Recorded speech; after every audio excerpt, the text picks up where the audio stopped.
Okay, I see what I did wrong in that one thing is, well, we don't have this parentheses, and I was doing in parentheses, so if we have -2 in parentheses to the 4th power, that is going to equal 16, because it's -2 times -2 times -2 times -2, and the negative times negative is the positive, times a negative, which equals the negative, times another negative equals positive in the first place.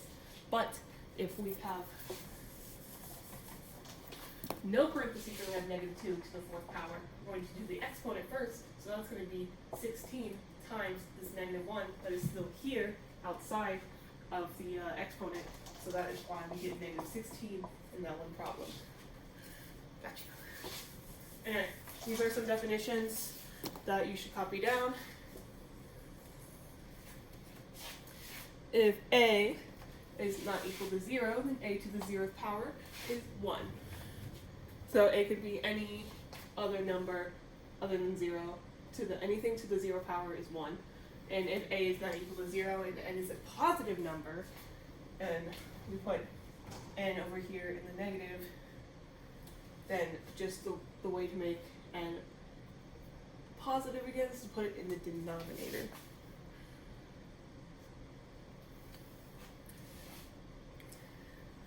Okie dokie, let's go on.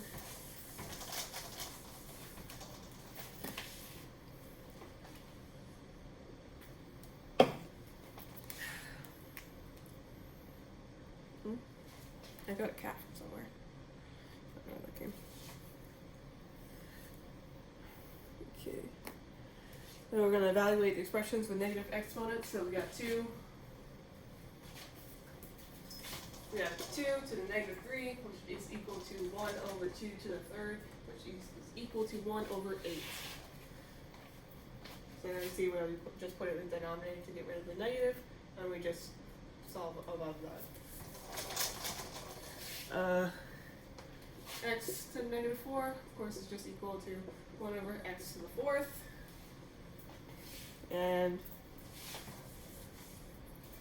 1 over 5 to the -2nd power. It's going to be easy. We just do equal to 1 over. Oh. How did you notate this right? Okay, yeah. So we're going to put this whole thing in the denominator. So we're going to have 1 over 5, not 2, 5, 2nd power in the denominator, which is going to equal, this way, it's going to equal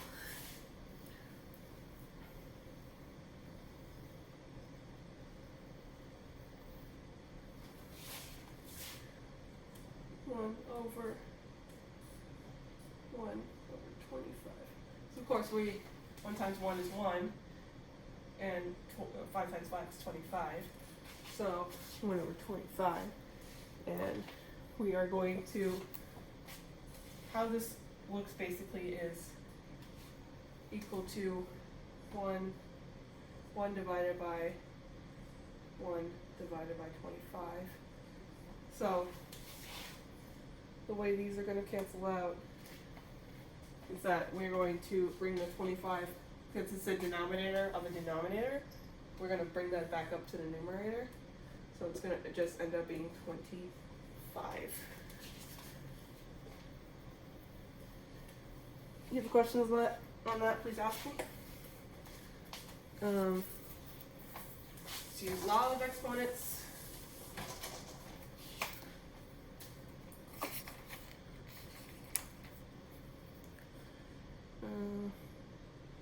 Okay, so if we have x to the 5 times x to the, was it -3? -3. It's going to be, whenever we multiply together, x's together, we're going to add the exponents. So that it's going to be x -3 plus 5 is going to be x to the 2nd power, which 0, but you're going to have to enter in that domain to make sure that your whatever you say is is valid. Sorry, I was trying to say variable the whole time.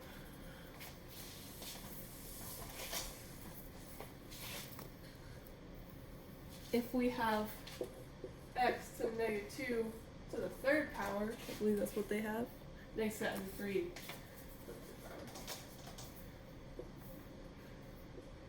Second power. Then whenever there's an exponent on a parentheses and an exponent inside the parentheses, you're going to multiply these exponents together. So that's going to be x to negative 3 times 2, which of course is going to be x to the negative 6 power, which is going to be x to the x 1 over x to the 6th. And of course, x cannot equal 0. There's some other ones you can try out there in example 9. I'm going to go on.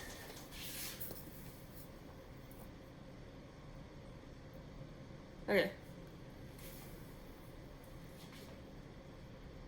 It wants us to write each expression where all the exponents are positive. So for the first one, we have x to the negative 5, y to negative 2, and x to the third, y is just chilling. So x can equal 0 and y can equal 0. So we're just going to put these in the denominator, so it's going to equal to 1 times x to, how do you want me to do this?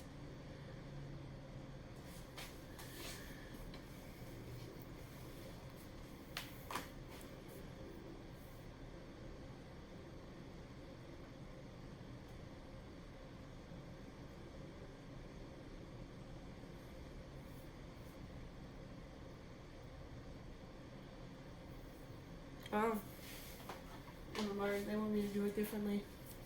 Okay. So we're going to split this up into 2. So I have the x's, x times negative 5 over x3 times y to the negative 2nd power over y.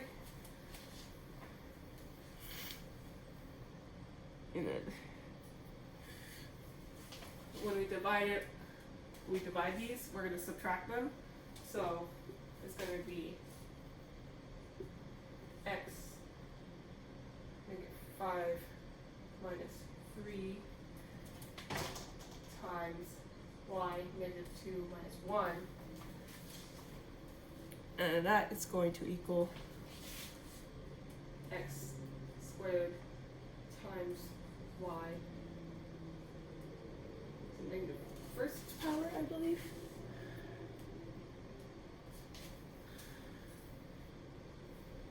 Oh. This is not negative 5, it's positive 5, my bad. So it's 5 minus 3.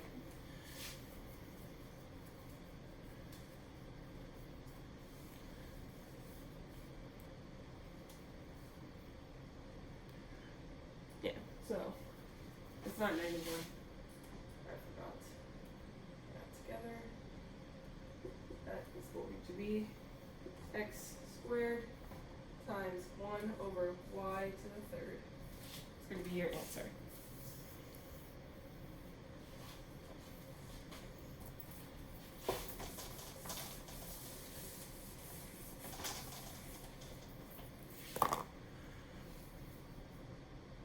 Okay. And I'm going to do the second one in class because it's a lot. Okay, evaluating square roots. So, of course, if we have 64, that is just going to equal 8. To get 1 over 16, however, we got to find the square root of both of them. Square root of 1 is 1, and square root of 16 is 4. So it's going to be 1 over 4. But I believe it's still going to be in the square root. No, it's not. I lied. But yeah, it's going to be 1 over 4. So whenever you have fractions, just find the square root of each number. But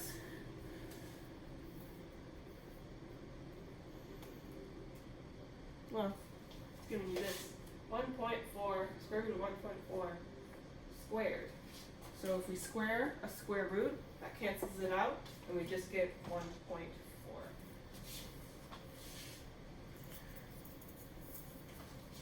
Okay. Let's talk about the principles of square root.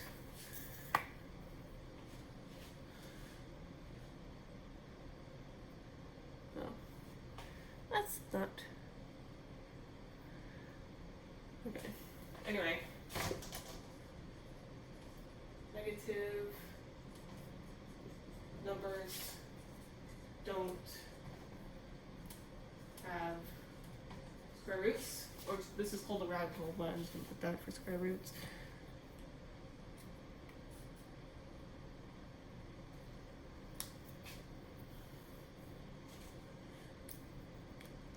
And that's because you can't multiply anything by itself to get a negative number, because any negative number times a negative number is a positive number.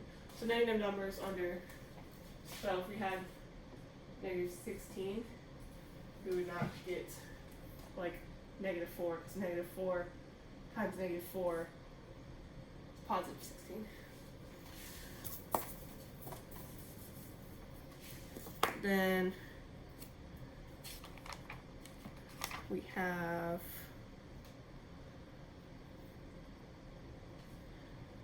principal square root.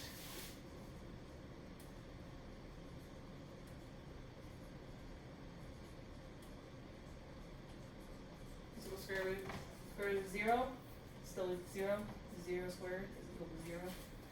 Principal square root. And of course, a square root of a positive number is going to be positive.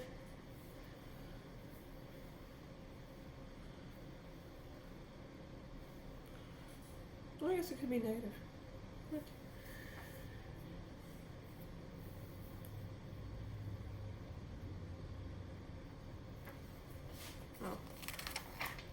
I'll answer any questions on that later. Consider the expression. Alright, so we're going to consider this expression.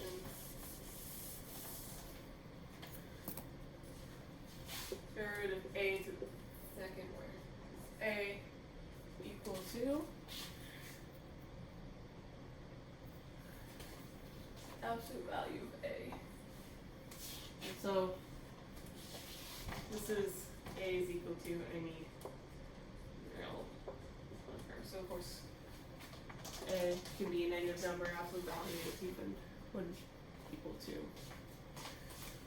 Would be equal to it, because of course these are canceling each other out. So a is equal to the absolute value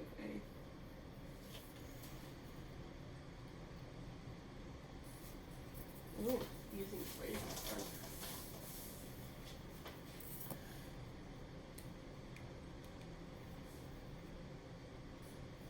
So yeah, so if we have this in the equation, we have square root of 2.3 squared. Those are going to cancel each other out, and we're just going to get absolute value 2.3 is equal to 2.3. These pieces, let me squish it. And the other examples basically show that more in depth. Oh, well, if it's a negative 2.3 to the squared, these would still cancel out, and the absolute value of negative 2.3, which still equals 2.3.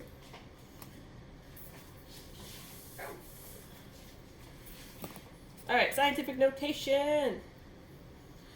Scientific notation is fun. Love it. So we're going to, where's the definition? Okay. Scientific notation.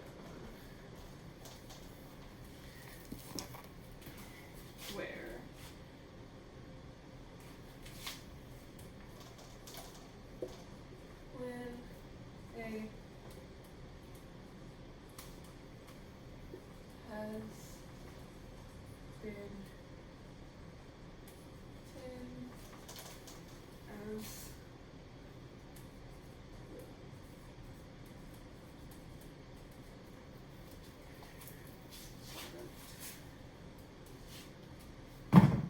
of number x, where 1 is less than or equal to x, which is less than 10.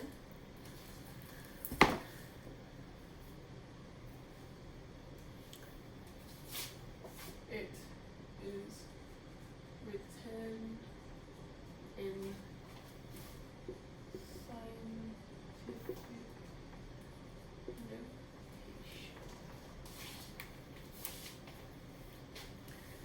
Alright, so in chemistry we have a lot of stuff in that scientific notation. So we have mass of a proton, which is 1.67 times 10, and we're using an exponent to show how many zeros it goes to. So for the proton, it's negative 27 kilograms. And what that means is we go back negative 20, or we go forward to push this back into the farther decimals. We go forward 27 times to show that you have to go back 27 times to get this whole number, or a more real number. So let's do some converting to scientific notation. I'm going to start off with something that's like negative, like my example first. I'm going to have 0.0005, was it 61? 61. So we want to show 5.61 as our number. So we're going to go back 1, 2, 3, 4 places. So 5.61 times 10, and we're going to do the negative 4th power to show that we went back 4 times in order to get this expression. Where is that?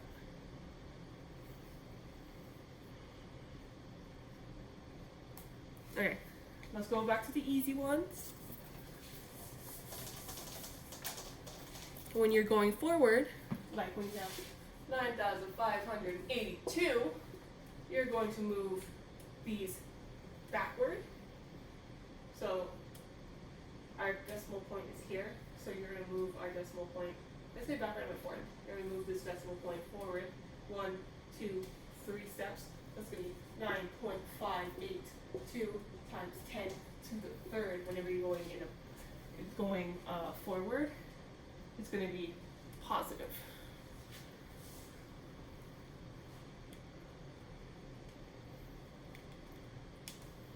So we have 0.25. We're going to move that once backward to 2.5 times 10 to the negative 1st power. So when you have small numbers, you're going to move it backward to get a larger number, and then the exponent is going to be negative. But when you have bigger numbers, you're going to move it forward to have a positive exponent to make the number smaller. Let's evaluate 2.1 times 10 to the 4th. So I'm just going to lay out 2.1, and we're going to go 4. It's positive, not negative. So we're going to go 4 this way. So I'm going to write a bunch of zeros for you so you can visualize this better. 2.1, 0, 0, 0, 0, 0. We're going to go 1, 2, 3, 4. So it's going to be 21,000 is what 2.1 times 10 to the 4th is. Let's do 3.26. Got 3.26 times 10 to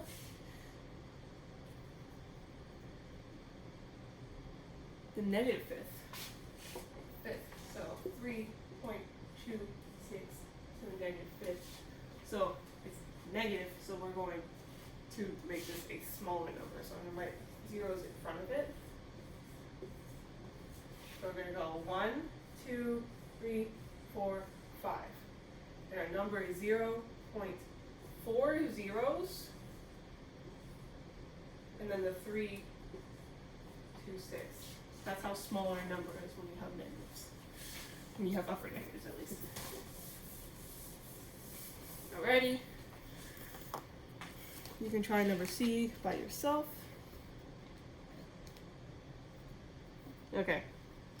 Diameter of the smallest living cell is about 0.0. How many zeros do we got?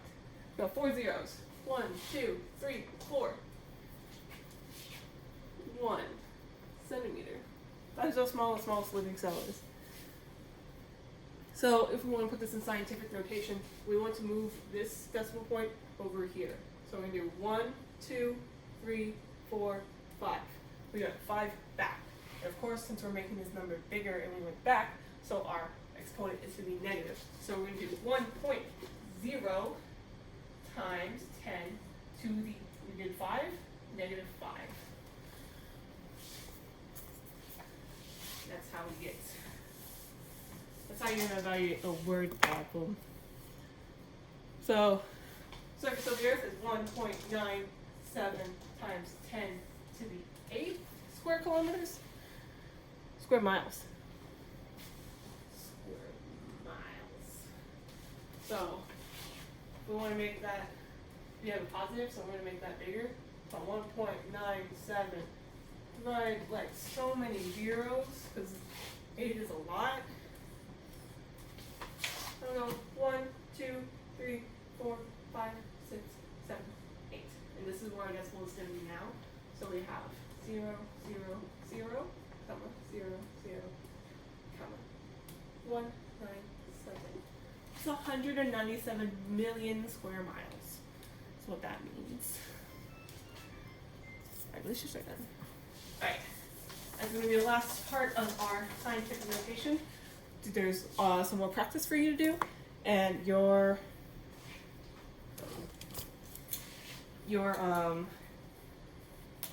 homework on page 27 of R.2 homework, or I forgot, I'm changing it to classwork. Classwork is equal to, or classwork is 33 to 73 all.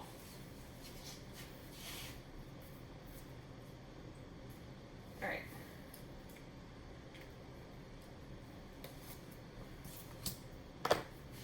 So that will be due tomorrow on Thursday, along with page, what page was it?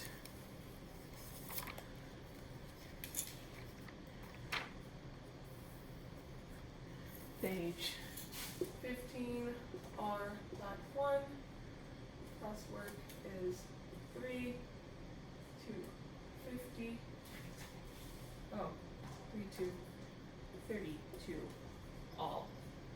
Alrighty, so just get those done.